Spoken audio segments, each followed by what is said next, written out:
প্রিয় দর্শক নমস্কার, মু ডক্টর ভবতোষ মন্ডল আজি যৌন দুর্বলতা, ইম্পোটেন্সি ও প্রিমেচিওর ইজাকুলেশন সম্বন্ধে কিছু আলোচনা করিবা।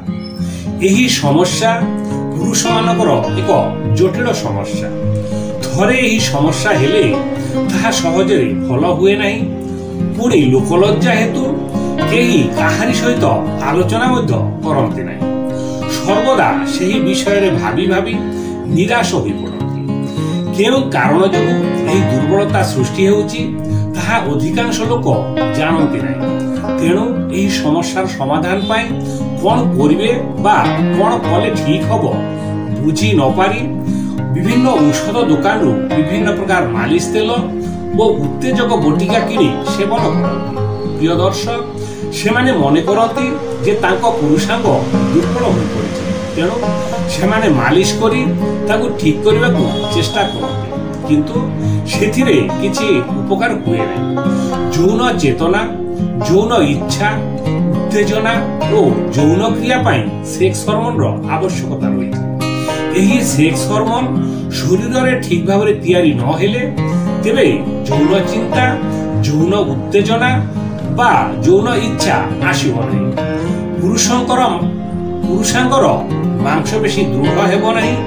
ଉତ୍ତେଜନା ନ ଆସିଲେ ପୁରୁଷାଙ୍ଗରେ ରକ୍ତ ପ୍ରବାହ ମଧ୍ୟ ଠିକ୍ ଭାବରେ ହେବ ନାହିଁ। ତା ସହିତ ସୁସ୍ଥ ସ୍ନାୟୁ, ସୁସ୍ଥ ଯୌନ କ୍ରିୟା ପାଇଁ ଏକାନ୍ତ ଆବଶ୍ୟକ। ଜଣେ ବ୍ୟକ୍ତିର ସ୍ନାୟୁତନ୍ତ୍ର ସୁସ୍ଥ ରହିଲେ, ଶରୀରରେ ହରମୋନ ଲେଭେଲ ଠିକ୍ ରହିଲେ ଯୌନ ଦୁର୍ବଳତା ଆସିବାର ସମ୍ଭାବନା ନଥାଏ। ବିଭିନ୍ନ କାରଣ ଯେପରି ମାନସିକ ଅବସାଦ, ଚିନ୍ତା, ଅଫିସ ବା ବ୍ୟବସାୟରେ ଅଧିକ ଚିନ୍ତା, ଘରୋଇ ସମସ୍ୟା, ସ୍ୱାମୀ ସ୍ତ୍ରୀ ମଧ୍ୟରେ ଅଶାନ୍ତି ଯୋଗୁଁ ସର୍ବଦା ଚିନ୍ତିତ ରହିଲେ ଏପରି ସମସ୍ୟା ସୃଷ୍ଟି ହୋଇପାରେ।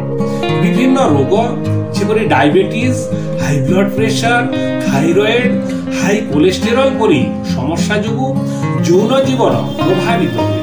କିଛି ଔଷଧ ରହିଛି ଯାହାର ସେବନ ଦ୍ୱାରା ମଧ୍ୟ ଯୌନ ଦୁର୍ବଳତା ସୃଷ୍ଟି ହୁଏ। ତା ସହିତ ଅତ୍ୟଧିକ ଧାତୁ କ୍ଷୟ ଯୋଗୁଁ ସ୍ନାୟୁ, ଗ୍ରନ୍ଥି ଓ ମାଂସପେଶୀ ଦୁର୍ବଳ ହେବା ହେତୁ ଯୌନ ସମସ୍ୟା ସୃଷ୍ଟି ହୁଏ। ତେଣୁ ରୋଗୀଠାରେ ଯେଉଁ ସମସ୍ୟା ଯୋଗୁଁ ଏହି ଦୁର୍ବଳତା ସୃଷ୍ଟି ହେଉଛି ସେହି ସମସ୍ୟାକୁ ପ୍ରଥମେ ଦୂର କରିବାକୁ ପଡ଼ିବ।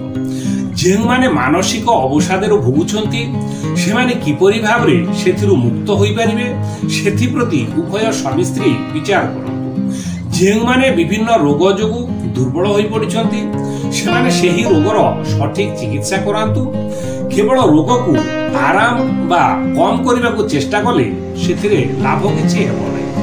ଆଉ ଯେଉଁମାନେ ଅତ୍ୟଧିକ ଧାତୁ କ୍ଷୟ ଯୋଗୁଁ ସ୍ନାୟୁ, ମାଂସପେଶୀ ଓ ଗ୍ରନ୍ଥି ସବୁ ଦୁର୍ବଳ କରି ପକାଇଛନ୍ତି ସେମାନେ ସଂଯମତା ରକ୍ଷା କରନ୍ତୁ। ତା ସହିତ ଏପରି ଏକ ଚିକିତ୍ସା କରାନ୍ତୁ ଯାହାଦ୍ୱାରା ସେମାନଙ୍କ ଶରୀରରେ ଥିବା ଗ୍ରନ୍ଥି ସବୁ ସୁସ୍ଥ ହୋଇ ଉଠିବ, ସ୍ନାୟୁ ଓ ଶରୀରର ରକ୍ତ ସଞ୍ଚାଳନ ଠିକ୍ ହୋଇପାରିବ।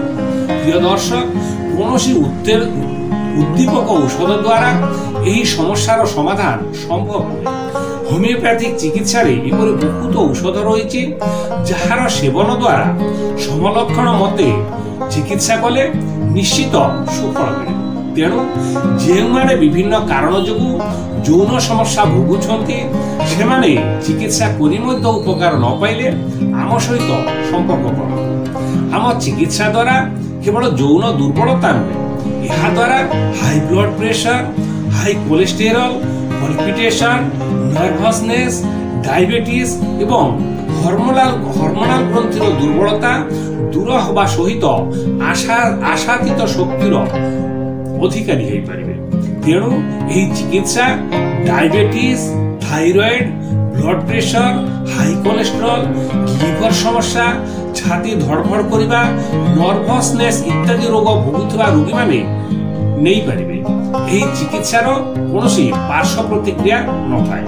ଔଷଧ ସେବନର 7 ଦିନ ମଧ୍ୟରେ ଉପକାର ନିଶ୍ଚୟ ମିଳିବ। ଯଦି ଆପଣଙ୍କୁ 7 ଦିନ ମଧ୍ୟରେ ଉପକାର ନ ମିଳୁଛି ତେବେ ଚାହିଁଲେ ଆପଣ ଆପଣଙ୍କ ଔଷଧ ଫେରସ୍ତ କରିଥିବା ଔଷଧର ମୂଲ୍ୟ ଫେରି ପାଇପାରିବେ। ପ୍ରିୟ ଦର୍ଶକ, ଯଦି ଆପଣମାନଙ୍କର କୌଣସି ସମସ୍ୟା ଥାଏ ତେବେ ଆମର ନମ୍ବର 8249954435 ଓ 8280093659 ରେ ସମ୍ପର୍କ କରନ୍ତୁ। ପ୍ରିୟ ଦର୍ଶକ, ଆମର ଏହି ଇନଫର୍ମେଟିଭ ଭିডিও ଆପଣ ମାନଙ୍କୁ କିପରି ଲାଗିଲା কমেন্ট କରି ଜଣାନ୍ତୁ। ଯଦି ଭଲ ଲାଗିଛି ତେବେ ଲାଇକ୍ ଓ ସେୟାର କରି ନିଜେ ଉପକୃତ ହେବା ସହିତ ଅନ୍ୟ ରୋଗୀଙ୍କୁ ଉପକୃତ ହେବାକୁ ସହଯୋଗ କରନ୍ତୁ। ଆଉ ଆପଣ ଆମ ଚ୍ୟାନେଲର ନୂତନ ଦର୍ଶକ ହୋଇଥିଲେ ପରବର୍ତ୍ତୀ ଏପରି ଭିଡିଓ ଗୁଡ଼ିକୁ ପାଇବା ପାଇଁ ଏହି ଚ୍ୟାନେଲଟିକୁ ସବସ୍କ୍ରାଇବ ମଧ୍ୟ କରନ୍ତୁ।